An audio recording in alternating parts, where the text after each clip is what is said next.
G'day, welcome to On the Road Australia. In this episode we'll be paying a visit to Jenolan Caves up at the Blue Mountains. It's really a marvellous place to visit, so come along, let's have a bit of a look, and I'm sure you'll enjoy it.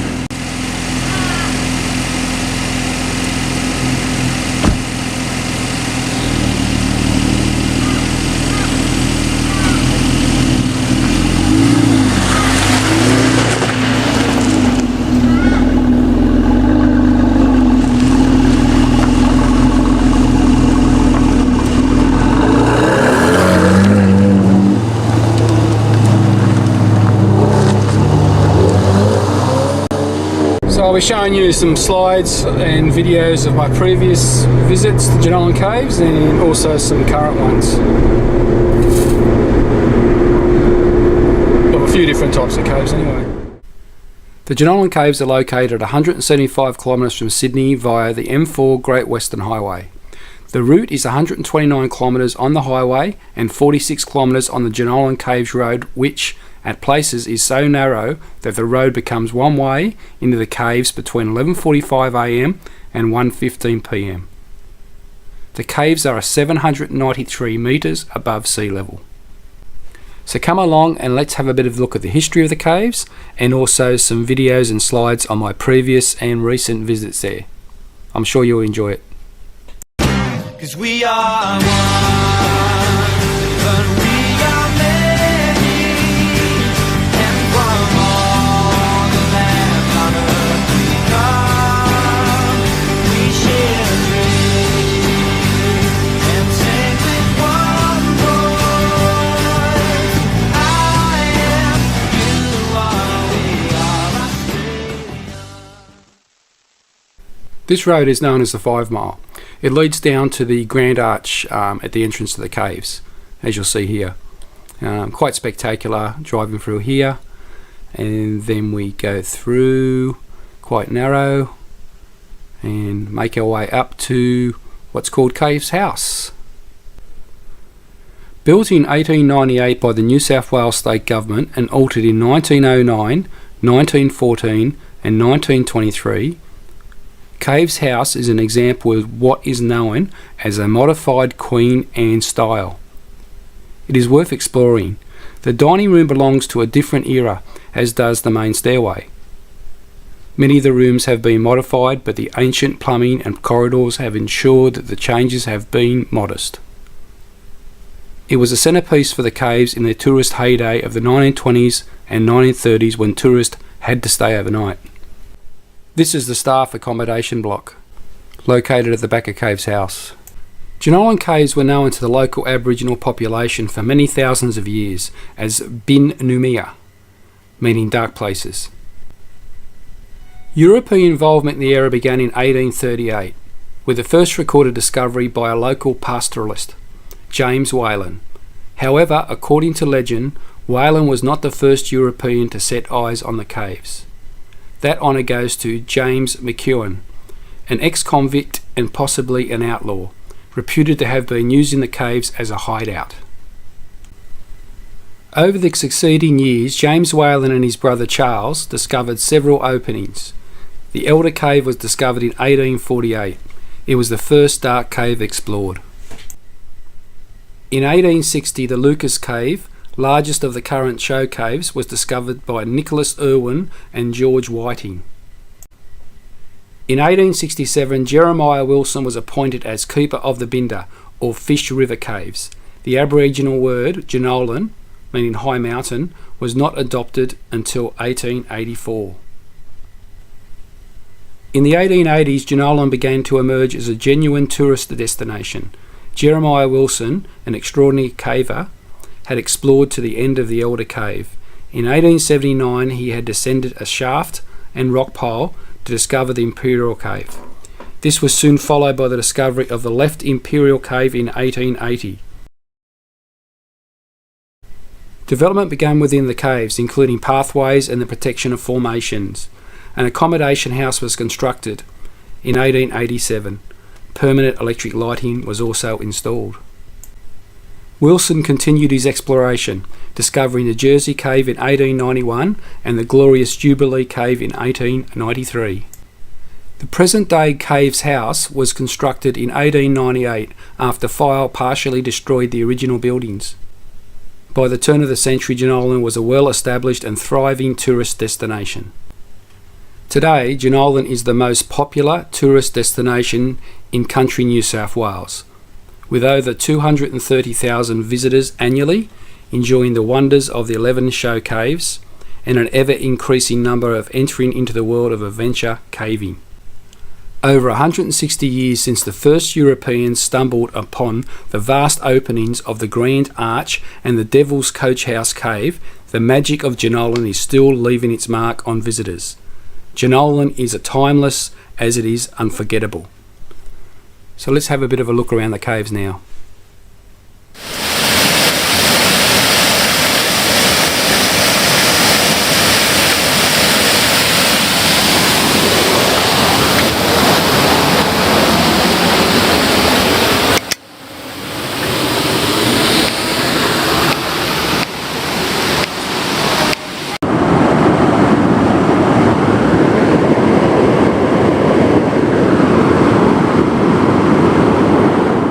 When it follows the same path, of course, it forms on the outside edge all the time. But forming on the outside edge, it makes it go down and out at the same time. Sure.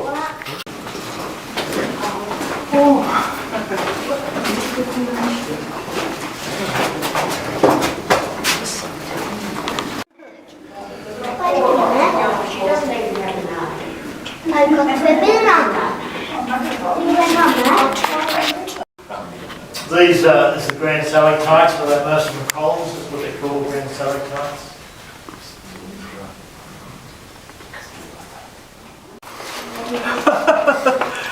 Oh wow. Taking a video. Okay. What's all this down here?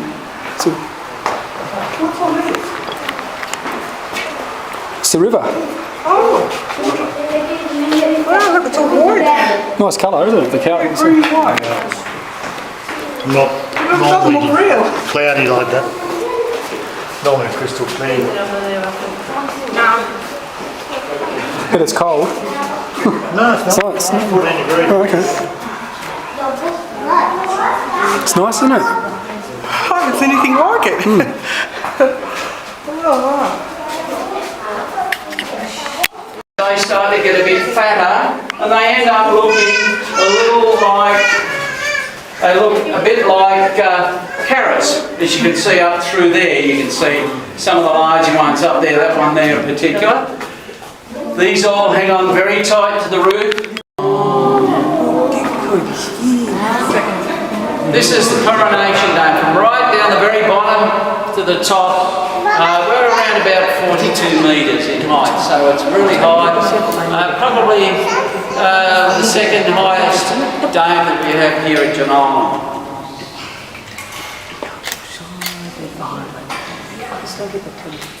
And when you're ready, I'm going to start turning all the rest of the lights on now. Everything lit up. Once you fish it. And if anybody wants to use a torch now, you're more than welcome, folks, to look into little places, little tiny areas that you haven't been able to look into. By all means, use the torch.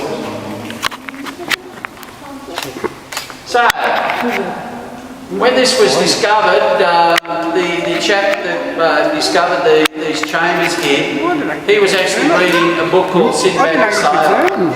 And Sinbad the Sailor was on his journey through the Orient. This is how this cave got its name. And we're just starting to do the journey through the Orient now, and we're in Persia. This chamber we call Persia, and it's the most highly decorated chamber we have here at Jenolan.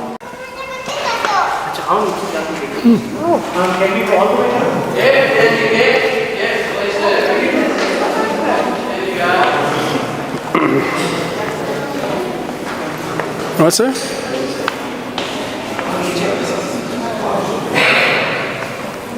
Because it's dark. It's gone to black and white because it's night vision. It goes to night vision. Followed by the White Nile coming towards us. Light's all finished. Oh, that's pretty. Now the White Nile has huge numbers of little tiny really varying shapes of little, what we call crystal rim pools. Now, crystal rim pools form when the water that's heavily saturated with crystal sits in a shallow depression on the floor of the cave.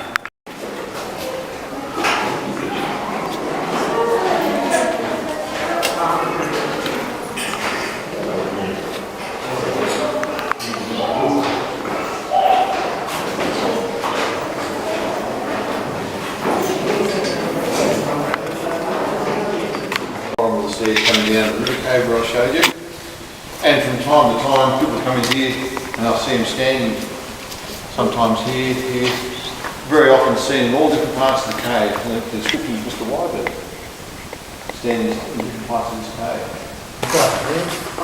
But it would sort of confirm, wouldn't it? Yeah, no, but I'm not quite sure how I'd react if I turned around and saw somebody standing there right now. That's the keys. I don't really know how I'd feel with it. I think it'd be better in a group of people. Definitely.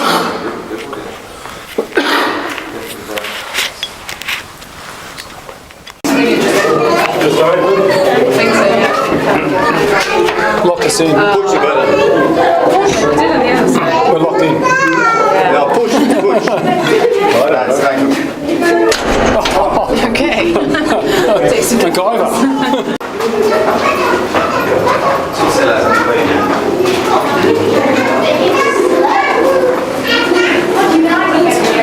Sunlight. Yeah, I'm going to be blinded. Fresh air. Ooh, wow. Oh, I thought it would be so bright out here And now. it's hot. Oh, feel the temperature change.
turtle lyrebird. Yeah, they copy other birds.